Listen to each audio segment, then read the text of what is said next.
കയ്യിലൊരു 2000 കോടി രൂപ ഉണ്ടായിട്ട് അതിലൊരു 80 കോടി ചെലവാക്കിയിട്ട് ഒരു 400 വീട് നിർമ്മിച്ചു കൊടുക്കാൻ പറ്റാത്ത നിങ്ങളൊക്കെ എന്ത് ചെരക്കാനാടോ മൂന്നാമത് വരാൻ പോകുന്നത്?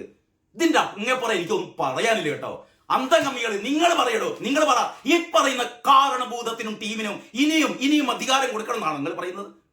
ആണോ? മുണ്ടക്കൈ ചൂരൽമല ഉരുൾപൊട്ടൽ ദുരന്ത ബാധിതർക്കായി കൽപ്പറ്റ എൽസ്റ്റൺ എസ്റ്റേറ്റിൽ നിർമ്മാണം പുരോഗമിക്കുന്ന ടൗൺഷിപ്പിലെ സോൺ 1 വീടിന്റെ മേൽക്കൂരയിൽ വിള്ളൽ രൂപപ്പെട്ട നിലയിൽ ഫോട്ടോന്റെ ക്യാപ്ഷൻ ആണ് കേട്ടോ.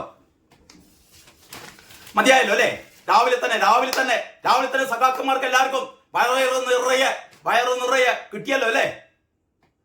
ഇനി മനോരമനെ കുറ്റം പറഞ്ഞോളി. മനോരമനെ മാത്രമല്ല നിങ്ങൾ കുറ്റം പറയേണ്ടത്. പത്രം വായിക്കുന്ന ആൾക്കാർ ഒരു 10% മാത്രമേ ഉള്ളൂ. ബാക്കി 90% ആൾക്കാരും ഇവിടുത്തെ സോഷ്യൽ മീഡിയയിലാണ് വാർത്തകൾ തിരയുന്നത്.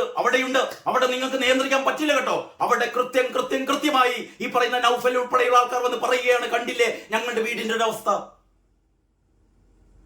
178 വീടിൽ താമസിക്കാൻ സൗകര്യം ഏർപ്പെടുത്തുമെന്ന് പറഞ്ഞിട്ടാണ് മൂപ്പര് പ്രചാരണം നടത്തിയത്. അങ്ങനെയാണ് കുറെ പാവങ്ങൾ പോയി വോട്ട് ചെയ്തത്. അവസാനം ധർമ്മടത്തേക്ക് 14 അംഗ സംഘത്തെ കൊണ്ടുവന്നാണ് മുഖ്യമന്ത്രിയുടെ കാൽക്കൽ വീണ ഒരു നാടകം. അപ്പോഴാണ് സ്മൃതി പരുത്തിക്കാട് വിരൽ ചൂണ്ടിയത്. ഇത് നാടകം അല്ലേ? ഇതല്ലാതെ പിന്നെ എന്താണോ നാടകമല്ലാതെ? ഇവിടുത്തെ സാധാരണ ജനങ്ങൾ മുഖ്യമന്ത്രിയുടെ ദുരിതാശ്വാസ നിധിയിലേക്ക് നൽകിയ 800ഓളം കോടി രൂപ 775 കോടി രൂപ അല്ലേ? അതിലൊരു 10% മതി. 10% മതി എന്ന് പറഞ്ഞാൽ ഒരു 75-80 കോടി രൂപക്ക് ഈ പറയുന്ന ദുരന്ത ബാധിതർക്ക് മുഴുവനും നിങ്ങൾക്ക് ഒരു 2-3 മാസം കൊണ്ട് അവിടെ വീട് നിർമ്മിച്ചു കൊടുക്കായിരുന്നു അല്ലേ? 2 വർഷമായിട്ടും ഉളുപ്പുണ്ടോ പിണറായി വിജയ? അതിൽ കൂടുതലൊന്നും ചോദിക്കാനില്ലടോ. നീ പ്രാഥമികമായി ചെയ്യേണ്ടത് നീ ഒന്നും ചെയ്യണ്ടടോ. നീ നിന്റെ തറവാട്ടിന്ന് എടുത്തു കൊടുക്കണ്ട. നീ നിന്റെ മരുമോന്റെ തറവാട്ടിന്ന് എടുത്തു കൊടുക്കണ്ട. ഇത് ഞങ്ങൾ ഇവിടുത്തെ ജനങ്ങൾ അല്ലേ? ഇവിടുത്തെ ജനങ്ങൾ കൊടുത്ത പൈസ. നീ ഒരു കോൺട്രാക്ടറാണോ? നീ ഒരു പണിക്കാരനാണ്. നീ ആ പൈസ എടുത്തെങ്ങാണ്ട് അവർക്ക് വീട് വെച്ച് കൊടുക്കാൻ പോലും നിനക്ക് ആവില്ലാന്ന് വെച്ചാൽ പിന്നെ എന്തിനാടോ വിജയ? എന്തിനാടോ ചരക്കാൻ നടക്കുന്നത് അല്ലേ? എന്നിട്ട് ഈ കാര്യം അതൊക്കെ കഴിഞ്ഞിട്ടാണ് ഈ ധർമ്മടത്ത് ആ ദുരന്തബാധിതരായ 3 മക്കളെ നഷ്ടപ്പെട്ട ഒരു ഉൾപ്പെടെ 10-16 ആൾക്കാരെ ധർമ്മടത്തേക്ക് വിളിച്ചുകൊണ്ടിരിക്കുകയാണ്. മുഖ്യമന്ത്രിയെ കാലോട്ട് നെറിളിച്ച് നിങ്ങളാണ് ദൈവമാണ് നിങ്ങൾ തന്ന വീട്. ഞങ്ങൾക്ക് നിങ്ങൾ തന്ന വീട് ഞങ്ങൾ മറക്കൂലട്ടോ. അതുകൊണ്ട് എല്ലാവരും ഈ കാരണഭൂതത്തിന് വോട്ട് ചെയ്യണേ എന്ന് മാത്രം പറഞ്ഞില്ല. പക്ഷെ അതായിരുന്നു ഉദ്ദേശം. നാടകം കളിപ്പിച്ചു. ആ ദുരന്ത ബാധിതരെ കൊണ്ട് നാടകം കളിപ്പിച്ചില്ലേ വിജയ അല്ലേ? അതല്ലേ സ്മൃതി പരുത്തിക്കാട് അതല്ലേ ചോദ്യം ചെയ്തത്? അതിന്റെ പേരിൽ സ്മൃതി പരുത്തിക്കാടിനെ നിങ്ങൾ എല്ലാവരും കൂടി കല്ലെറിയുകയാണ് അല്ലേ? ചട്ടത്തരം വിളിക്കുകയാണ് ആ മാധ്യമ പ്രവർത്തകയെ. അവർ പറഞ്ഞതിൽ എന്താ തെറ്റ്? നിങ്ങൾ നാടകം കളിച്ചതല്ലേ? എന്നിട്ട് അവര് പറയാതെ അവര് ഈ ദുരന്തബാധിതരെ കളിയാക്കി, ദുരന്തബാധിതരെ അപഹസിച്ചു എന്നൊക്കെ പറയുന്നത്. സ്മൃതി പരുത്തിക്കാട് ദുരന്തബാധിതരെ അല്ലടോ പരിഹസിച്ചത്. നിങ്ങളുടെ നാടകം കളി.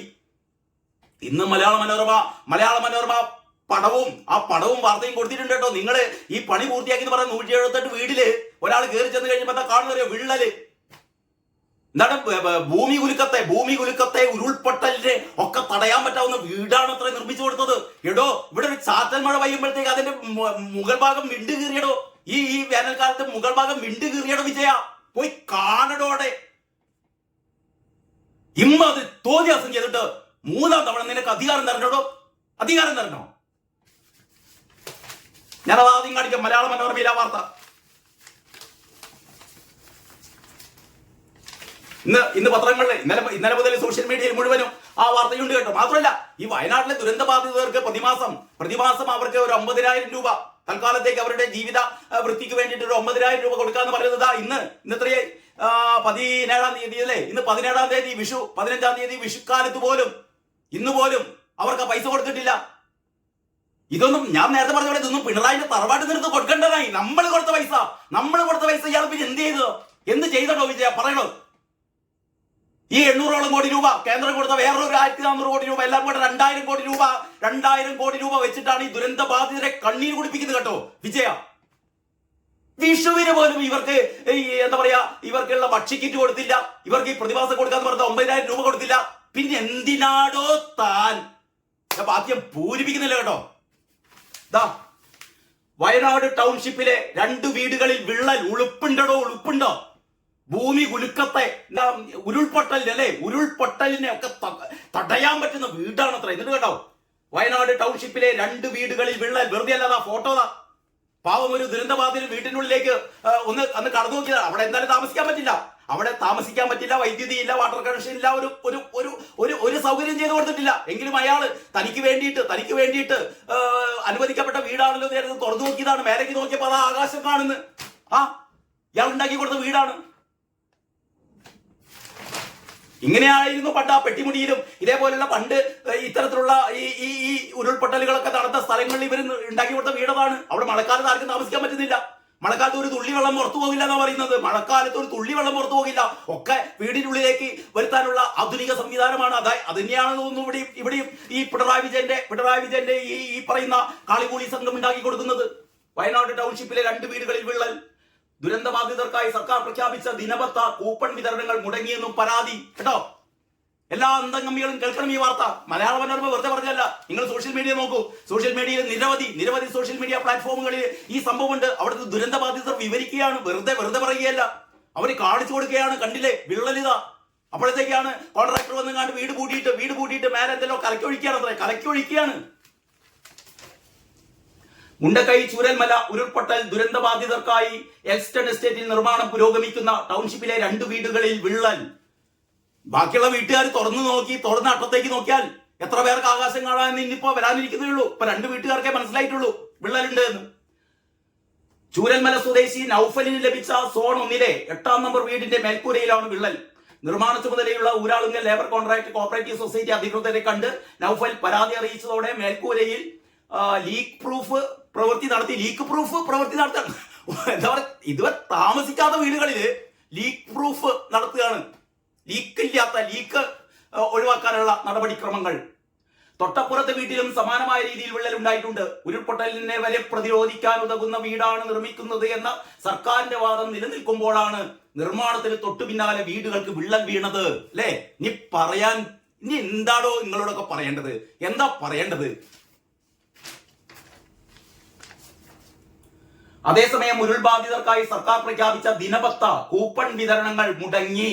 മാർച്ചിലെ തുകയും കൂപ്പണും ഇതുവരെ ലഭിച്ചിട്ടില്ലെന്ന് ദുരന്തബാധിതർ പറയുന്നു. ഇവിടെ മാർച്ചിലെ തുകയും കൂപ്പണും ഇതുവരെ ലഭിച്ചിട്ടില്ലെന്ന് ദുരന്തബാധിതർ പറയുന്നു.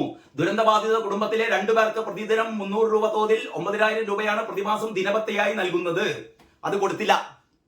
ഇതാ ആ ഫോട്ടോയുണ്ട്. വിള്ളൽ വീണത് ഒരു വിള്ളലല്ല, ഡബിൾ വിള്ളലാണ് കേട്ടോ. ഡബിൾ വിള്ളലാണ്. 2 തവണ വലിച്ചു മുടിപ്പിച്ചില്ലേ? അതിന്റെ ഓർമ്മക്കായിട്ടായിരിക്കും 2 വിള്ളൽ. 3-ാം തവണ വലിച്ചു കഴിഞ്ഞാൽ 3 വിള്ളലായിരിക്കും. 3 വിള്ളൽ. അപ്പൊ 3 വിള്ളൽ ഉണ്ടാക്കാൻ അങ്ങനെ പ്രചാരണം നടത്തണോ? നിങ്ങളല്ല നിർമ്മിച്ചു കൊടുക്കുന്നത്. വീണ്ടും നിങ്ങൾ അത് പറയാണ്. ഞങ്ങളല്ല എന്ന് പറഞ്ഞാൽ നിങ്ങൾ പറയുന്ന ഞങ്ങളല്ല, ഞങ്ങളാണ്, ഇവിടുത്തെ ജനങ്ങളാണ് വീട് നിർമ്മിച്ചു കൊടുക്കുന്നത്. അതുപോലും കയ്യിലൊരു 2000 കോടി രൂപ ഉണ്ടായിട്ട് അതിലൊരു 80 കോടി ചെലവാക്കിയിട്ട് ഒരു 400 വീട് നിർമ്മിച്ചു കൊടുക്കാൻ പറ്റാത്ത നിങ്ങളൊക്കെ എന്ത് ചെരക്കാനാടോ 3ാമത് വരാൻ പോകുന്നത്? ഇതിന്റെ അങ്ങേപ്പുറം എനിക്കൊന്നും പറയാനില്ല കേട്ടോ.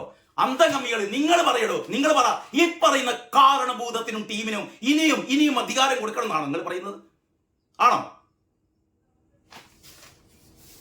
മുണ്ടക്കൈ ചൂരൽമല ഉരുൾപൊട്ടൽ ദുരന്തബാധിതർക്കായി കൽപ്പറ്റ എൽസ്റ്റൺ എസ്റ്റേറ്റിൽ നിർമ്മാണം പുരോഗമിക്കുന്ന ടൗൺഷിപ്പിലെ സോൺ 1-ലെ വീടിന്റെ മേൽക്കൂരയിൽ വിള്ളൽ രൂപപ്പെട്ട നിലയിൽ. ഇതാ ഫോട്ടോന്റെ ക്യാപ്ഷൻ ആണ് കേട്ടോ.